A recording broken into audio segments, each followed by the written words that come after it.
Bienvenue sur cet avant-dernier Grand Prix de la saison. Nous sommes ici à Saint-Jean-d'Angély pour le Grand Prix de Charente-Maritime. Très bon départ pour Andrea Adamo, le futur pilote KTM Red Bull.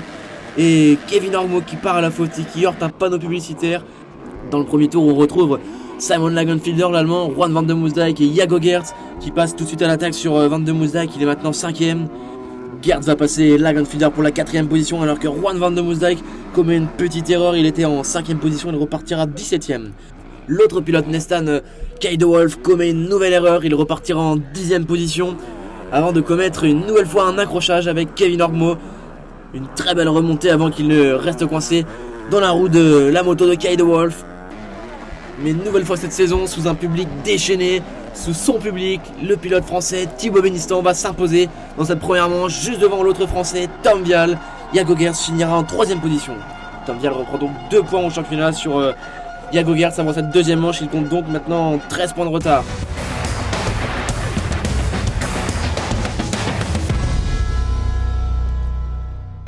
Deuxième départ de la catégorie MX2 et c'est de l'intérieur que ça va sortir en tête avec 3 pilotes français, notamment l'excellent Tom Guyon qui va commettre le Foxhole Shot pour la première fois de sa carrière. Il est tout de suite dépassé par les 2 autres pilotes, Thibaut Benistant et Tom Vial. Jago Geerts 4ème alors que Tom Guyon maintient sa 3ème position dans le premier tour. Alors que Mikel Arup commet une petite erreur, il était en 5ème position, il repartira 16ème. Jago Geerts va commencer sa remontée en passant ici Juan van der Moosdijk pour la 4ème position. Alors que dans les tours suivants, Jago Geerts va commettre une erreur en tentant de passer à l'attaque sur Tom Guyon. Il repartira très très loin, ce qui laisse le champ libre au championnat pour Tom Vial qui va pouvoir marquer de gros points. Mais Jago Geerts ne va pas se laisser faire alors que ici Liam Evers, très très bon tout le week-end, ne va pas pouvoir passer sur Juan van der Moosdijk pour la 4ème position. Très très belle bataille entre Liam Evers et Kevin Ormeau qui à ce niveau de la course roulait dans les mêmes temps chrono que Thibaut Benistant et Tom Vial aux avant-postes. Liam Evers qui va tenter de passer à l'intérieur mais qui va rester bloqué contre la roue arrière de Kevin Ormeau. C'est une nouvelle fois dans cette seconde manche une victoire française, une victoire très à l'aise de Tom Vial qui va s'imposer devant Thibaut Benistant et un 3ème français, Tom Guyon, qui score sa meilleure performance de la saison. Jago Geerts terminant 7ème. Tom Vial ne va donc avoir que 2 points de retard pour le Grand Prix de Turquie sur son prédécesseur Jago Geerts. Au général de la journée, nous avons loupé un triplé français. C'est Jago Geerts qui monte sur le podium sur la 3ème marche. Et voici 2 points d'écart vont se jouer le week-end du 4 septembre en Turquie. La plaque du vainqueur remise par Sébastien Poirier, président de la FFM. Et la plaque rouge remise par Antonio Alia Portela, Jago Geerts. C'était une bonne journée, les fans sont tout simplement incroyables. Chaque tour autour de la piste, je peux les entendre, c'est grâce à eux. Parce que ça m'a vraiment poussé. J'ai contrôlé la deuxième manche, je me sentais vraiment bien sur la moto et aussi sur la piste. Merci à toute l'équipe, c'était vraiment incroyable. Pour aller en Turquie en 2 semaines, je suis vraiment prêt à me battre à nouveau.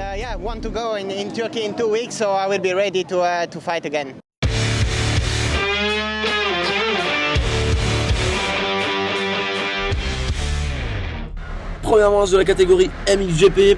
Une manche qualificative le samedi qui a été remportée par le pilote Kawasaki Romain Febvre devant son public. Une nouvelle fois cette saison, ça va être un Foxhole Shot pour Jeremy Seewer. Très bon départ pour l'italien Ivo Monticelli qui va se faire doubler dans le premier tour par Jorge Prado. Jorge Prado va maintenant être en 6ème position. Glenn Coldeneuve va lui aussi passer Ivo Monticelli sur ce gros triple avant la table d'arrivée.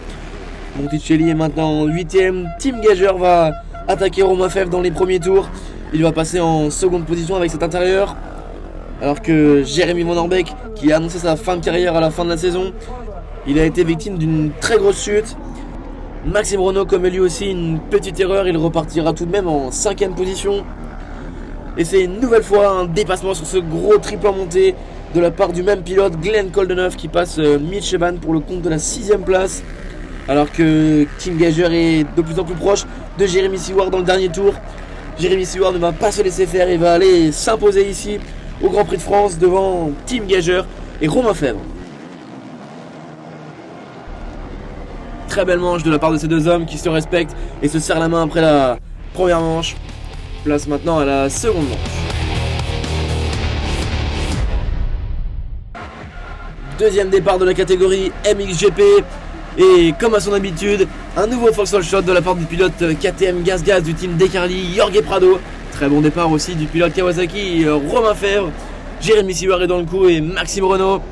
Comme en première manche, le pilote français va tenter le triple dans le premier tour qui va lui permettre de prendre l'avantage sur Romain Fèvre. Team Gager va lui passer à son tour Paul Jonas pour prendre la 5e position.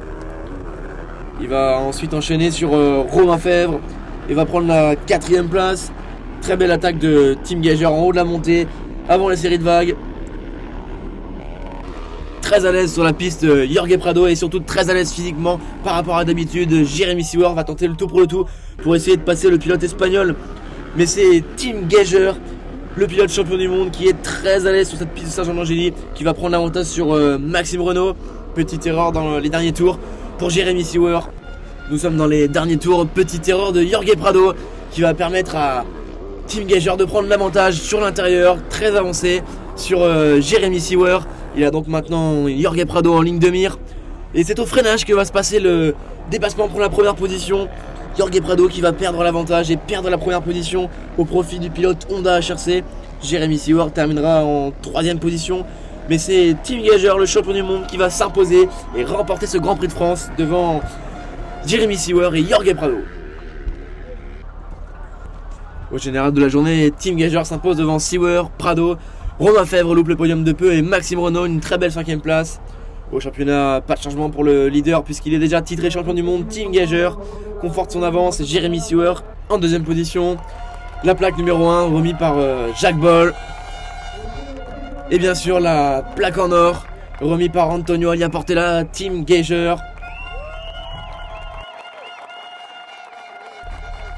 Même moi je m'attendais pas. Je savais que j'étais plus rapide mais c'était tellement difficile de trouver un moyen de doubler. Mais au dernier tour je me suis dit que je devais changer de trajectoire, donc je suis parti sur des trajectoires complètement différentes. Je ne les ai pas montrées avant mais à la fin j'ai fait 2 beaux dépassements. Sauter à côté de Prado bien plus loin, freiner plus tard, donc oui, super content de gagner un Grand Prix. Yeah, super happy, to win a GP.